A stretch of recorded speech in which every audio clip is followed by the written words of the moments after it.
Hello，大家好啊！今次揀嚟嘅題目咧就係2021年啦，DSE 咧 Long Quest 第五條嘅題目，一條咧關於咧 equation 方程啦嘅題目嚟嘅。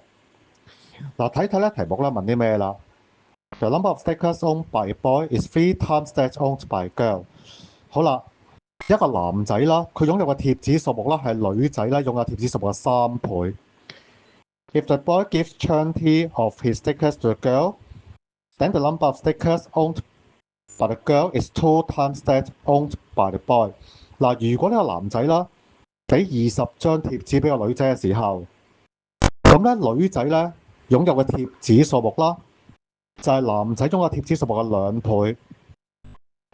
Find the total number of stickers owned by the boy and the girl。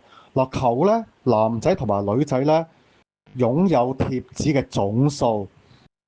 嗱，留意個題目啦，4分嘅題目嚟嘅呢條係。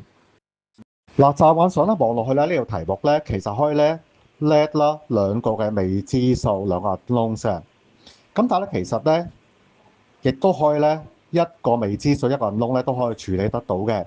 嗱，睇睇呢個做法啊。Let the girl own Y stickers。嗱，假設個女仔咧有 Y 張嘅貼紙啦。Then the boy owned 3Y stickers。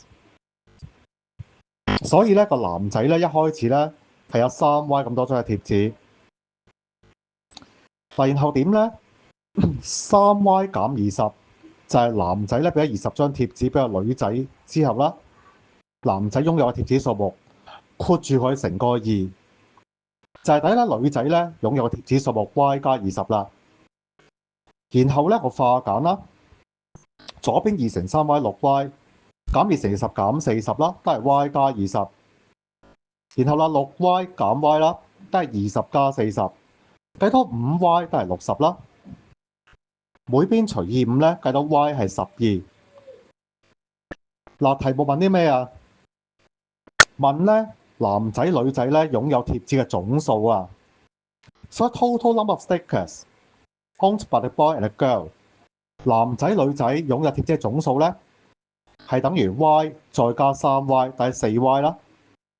咁即係4乘以12啦，係有48張嘅。